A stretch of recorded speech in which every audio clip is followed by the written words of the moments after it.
지면으로 알아보는 인천 소식 신문 속 뉴스입니다. 각 신문사별 헤드라인입니다.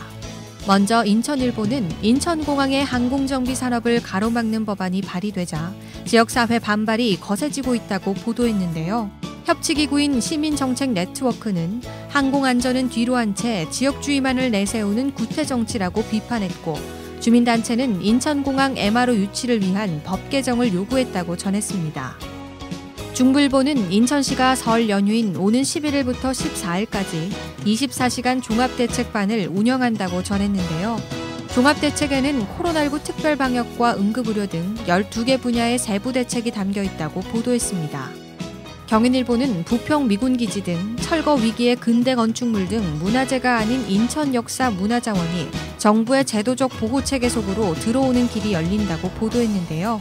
이 소식 잠시 후에 자세히 알아봅니다. 기호일보는 인천시가 한국판 그린 뉴딜에 맞춰 추진 중인 녹색산업 생태계 구축 사업이 다각도로 진행될 전망이라고 전했습니다. 이 소식도 잠시 후에 자세히 알아봅니다.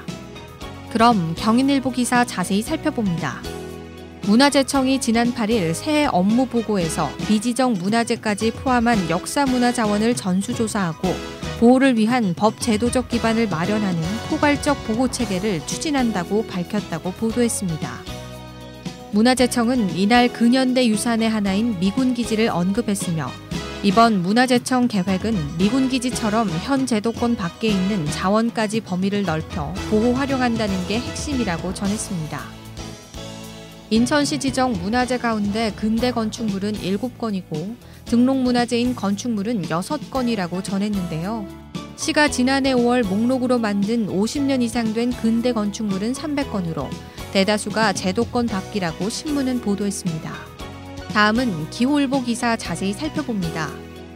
최근 환경부와 인천시 등에 따르면 스마트 생태공단 구축 사업은 오염 배출원 비중이 큰 제조업 공장을 친환경 저탄소 공장으로 전환하는 사업으로 오염물질 감소와 온실가스 사용 저감, 스마트 시설 도입 등 친환경 제조 공장의 선도 모델을 구축하는 것이 목표라고 보도했습니다. 환경부는 지난해 전국 11개 사를 선정해 선도 사업을 추진 중이며, 올해는 30개 사를 공모해 총 303억 원을 지원할 계획이라고 전했는데요. 선정된 기업은 친환경 저탄소 설비 구축 투자비의 최대 60% 규모 이내에서 10억 원까지 정부 자금을 받을 수 있다고 보도했습니다. 시는 특히 인천의 제조업 비중이 큰 만큼 기후변화와 환경 위기에 선제적으로 대응하려면 제조 공장의 친환경 저탄소 녹색 전환이 필수라고 말했다고 신문은 전했습니다. 지금까지 신문 속 뉴스였습니다.